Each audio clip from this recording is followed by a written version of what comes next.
Welcome, everybody. I think we were all shocked this week by the passing of the legendary John Sykes. It's truly a loss for the guitar community in general. The man was just a monster, monster player, great singer, super talented.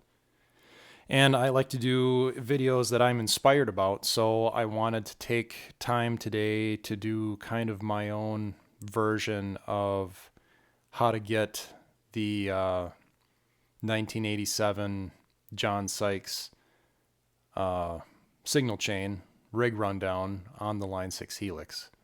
So I'm going to show you guys my screen, and I'm going to run through the signal path, and then I'll play for you a couple of little clips of some classic John Sykes riffs, and hopefully we can all learn something today.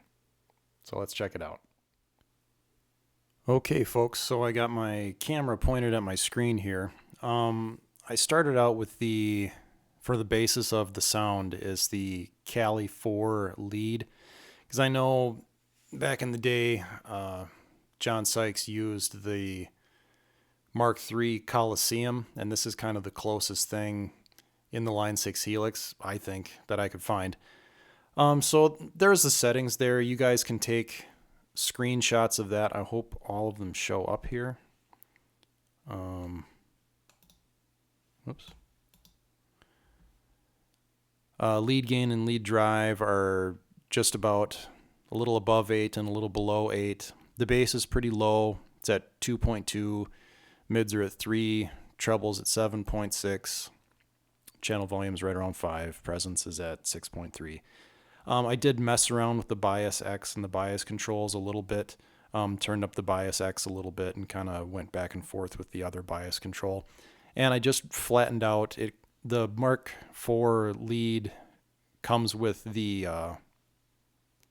5-band EQ in here, and I just raised it up just a little bit and kind of flattened it out just ever so slightly.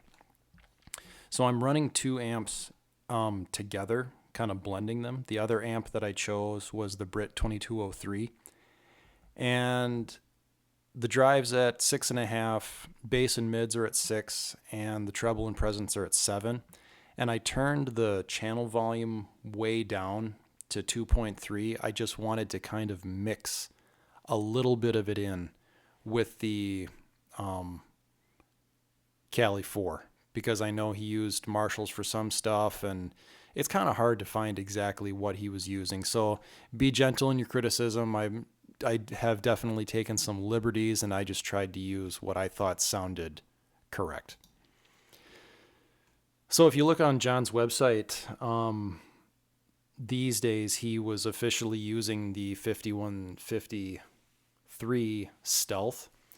So, but he doesn't say anything about the type of cabinets that he uses, but the Stealth comes with 30-watt Celestians, so I went with the 412 Greenback 30 to start with, and I just put a 57 on it on the cap edge, and I kind of used that as my jumping off point. And then I experimented with second cabs, and I ended up with this 412 Moon T75 with a 121 ribbon on it, and I did keep this at a 45-degree angle. It just seemed to sound the best. So yeah, 2 cabs, 2 amps, and all kind of blended together. I did put some chorus in here just to kind of make it sound a little more like the record, just a tiny bit of it mixed in to kind of get that detuned, kind of wide micro pitch effect, I guess. So the speed's at 3, the depth's at 6, and the pre-delay is at 3.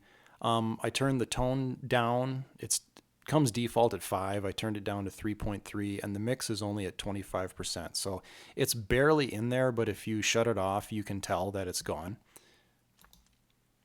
I'm using the crisscross delay, and the settings in this are all bone stock except for I turned down the mix to 17%. So it's also barely on.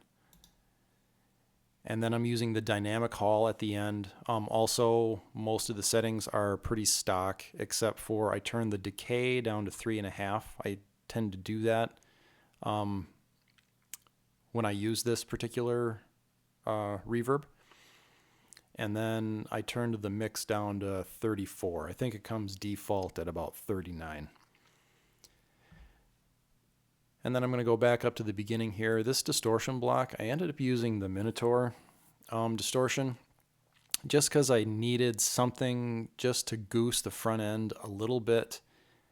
And it just seemed to kind of sound right. I experimented with a couple of other overdrive pedals in here, and they added just a little too much of a mid-range hump.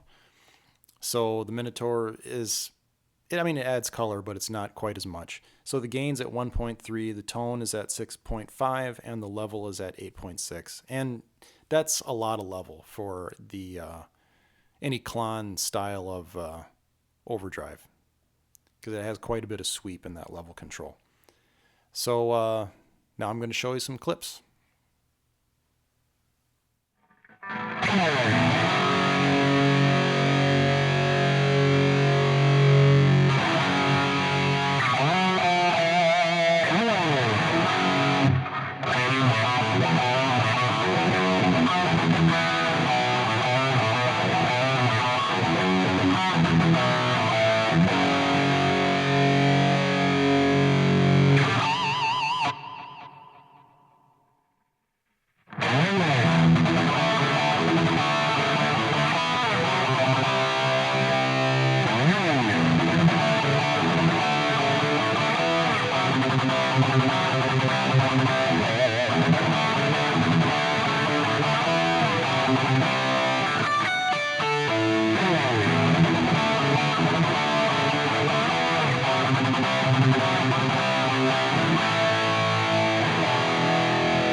Well, thanks for tuning in today.